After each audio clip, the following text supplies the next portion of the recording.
আমি একজন 16-17 বছরের যুবক। আমি নামাজ ভঙ্গের কারণ জানি, রোজা ভঙ্গের কারণ জানি, কিন্তু ঈমান ভঙ্গের কারণ জানি না। দয়া করে আপনার কাছ থেকে উত্তর চাই। দেখুন, এ বিষয়ে বারবার বিভিন্ন সময় আমরা কথা বলেছি। খুব সুন্দর কথা। একজন বয়সে তরুণ যুবক, একেবারে তারুণ্যের শুরুতে আছেন এরকম একজন যুবক জানতে চেয়েছেন। এটা প্রশংসার যোগ্য যে ঈমান ভঙ্গের কারণ আসলে আমরা জানি না। এটা জানা দরকার আমাদের। ঈমান কি ভাঙে নাকি ভাঙে না?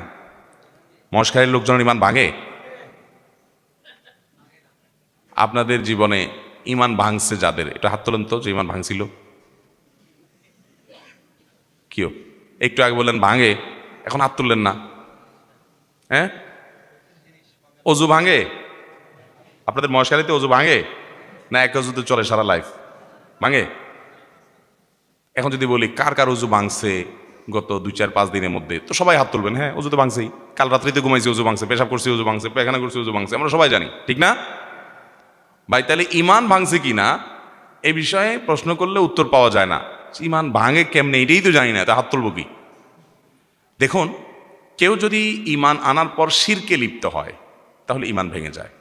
শিরকে লিপ্ত হলে কি হবে? আপনি ঈমান এনেছেন, এরপরে কোনো দরবারে গিয়া ওই দরবারওয়ালার কাছে ধর্ণা দিছেন, শিরক করলেন, ঈমান ভেঙে যাবে। ওই দরবারওয়ালাকে আল্লাহর স্থলাভিষিক্ত, আল্লাহর পাওয়ারফুল, আল্লাহর মতো মনে করলেন, আল্লাহর পর্যায়ে নিলেন। এমনকি কোনো নবী রাসূলকেও যদি আল্লাহর পর্যায়ে নিয়ে যান, যেমন ঈসা আলাইহিস সালামকে, মারিয়ামকে এবং ওজায়েরকে ইহুদি নাসারারা আল্লাহর পর্যায়ে নিয়ে গেছে এবং আল্লাহর পরিবারভুক্ত ইত্যাদি বলে তারা কুফরি করেছে, তারা ঈমান হারা হয়ে গেছে। অতএব কেউ যদি আল্লাহর সম্পর্কে ত্রুটি করে শিরকে লিপ্ত হয়, আল্লাহর কোনো পার্টনার সাব্যস্ত করে, সাবধান থাকতে হবে শিরক থেকে। এই জন্য যে আমল যা করি না করি, ওই যে আজকে আলোচনা বললাম, শিরক করবেন তো আমল বরবাদ হয়ে যাবে। সেজন্য শিরক থেকে বেঁচে থাকতে হবে। কোনো কিছুর দরকার কার কাছে চাইবেন? ইদা সাআলতা ফাসআলিল্লাহ ওয়া ইদা ইসতাআনতা ফাসতাঈন বিল্লাহ। যখন কিছু চাইবা আল্লাহর কাছে চাইবা, যখন সাহায্য চাইবা আল্লাহর কাছে চাইবা। এই জন্য আমরা নামাজে প্রত্যেক রাকাতে বলি ইয়াকা না'বুদু, আল্লাহ আপনার কাছে আপনারই ইবাদত করি আর আপনার কাছেই সাহায্য চাই, আর কারোর কাছে না। তো আপনি যে মাজারে দৌড়ান, কোনো পীর সাহেবের হাতে পাওয়ার আছে মনে করে তার কাছে গিয়া সব দেন, তার কাছে পাওয়ার আছে? আরে সে নিজেই তো আল্লাহর গোলাম, তার কাছে কোথায় যাচ্ছেন? আপনি চাবেন মালিকের কাছে, গোলামের কাছে কেন যাচ্ছেন? আল্লাহ তাআলা আমাদেরকে সমস্ত শিরক থেকে বেঁচে থাকার তৌফিক দান করুন। তাহলে শিরকে লিপ্ত হলে তার ঈমান ভঙ্গ হয়ে যায়, কুফরে লিপ্ত হলে ঈমান ভঙ্গ হয়ে যায়। আল্লাহর কোনো বিধান নিয়ে কারো সংশয় সন্দেহ সৃষ্টি হলো, ঈমান ভেঙে যায়। শরীয়তের একেবারে সুস্পষ্টভাবে প্রমাণিত কোনো বিষয় নিয়ে তামাশা করলেন, তুচ্ছ-তাচ্ছিল্য করলেন। কোনো দোস্ত দাঁড়িয়ে রাখছে, অনেকদিন পরে দেখলেন হঠাৎ করে তার মুখে দাড়ি, এতদিন দাড়ি ছিল না, বললেন কিরে দোস্ত, আরে তোর তো ছাগলের মতো দেখা যাচ্ছে দাড়িগুলা। নবীজি সুন্নত নিয়ে ব্যঙ্গ বিদ্রুপ করলেন। আপনি জানেন নবী সাল্লাল্লাহু আলাইহি ওয়াসাল্লামের সুন্নাহ এটি, তার নির্দেশ, তারপরে ব্যঙ্গ করলেন। অনেকদিন পরে কোনো মেয়ে তার বান্ধবীকে দেখেছে যে সে বোরকা পরে, হিজাব পরে, নেকাব পরে, পর্দাপশিদার সাথে চলে। আগে সে খোলামেলা চলতো, পর্দাপশিদা মানতো না, ফাসিকি জিন্দেগি করতো, যাপন করতো। এখন সে পর্দা করে। দেখার পরে বললেন কিরে কি ব্যাপার, ভূতের মতো দেখা যায় দেখি। ব্যাস, হাসি মুখে বলে ফেলছেন, মনে করছেন রসিকতা করছেন। সব জিনিস নিয়ে রসিকতা করা যায় না। শরীয়তের কোনো বিষয় আপনি নিজে মানতে পারেন না, এর কারণে আপনি ঈমানদার হারা হবেন না। কিন্তু আরেকজন মানে, তার নিয়ে তাচ্ছিল্য করলেন, ব্যঙ্গ করলেন, ঈমান নষ্ট হতে পারে। এরকম অনেক বিষয় আছে ঈমান ভঙ্গের কারণ। আল্লাহ আমাদেরকে বোঝার তৌফিক দান করুন। আমি নাপাক অবস্থায় জেনে শুনে ফজরের নামাজ পড়েছিলাম, বাবা ভাই কিছু বলবে বলে, এখন আমার কি করতে হবে? ইন্না লিল্লাহি ওয়া ইন্না ইলাইহি রাজিউন। খুবই জঘন্য কথা।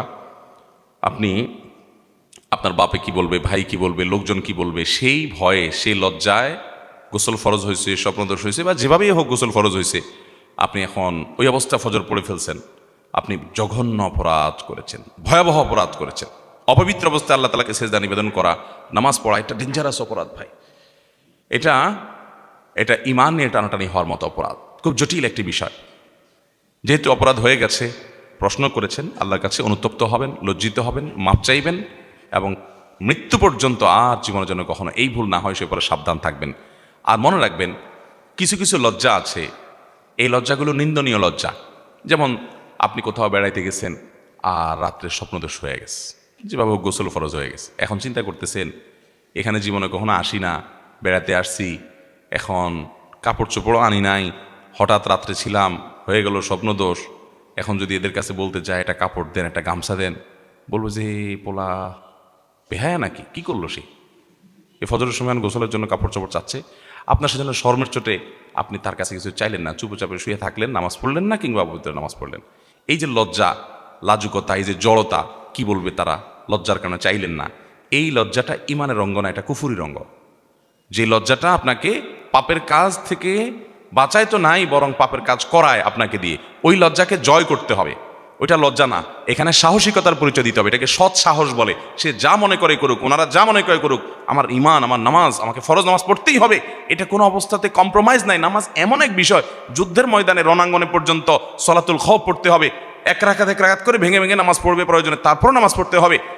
কারোর সতর ঢাকার মতো কিচ্ছু নাই, ওই অবস্থায় নামাজ পড়তে হবে। ক্যাবলা কোন দিকে জানে না, আন্দাজ করে পড়তে হবে।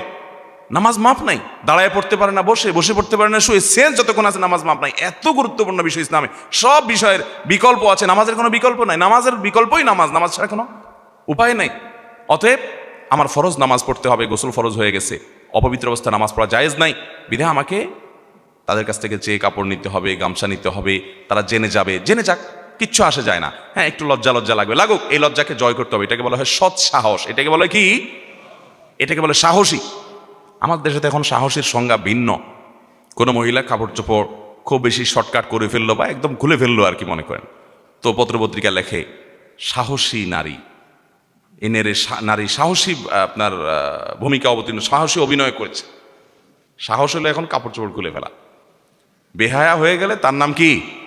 সাহসী। যে নির্লজ্জ হওয়ার মতো সাহস করছে সে, এটারে সাহসী নাম দিছে।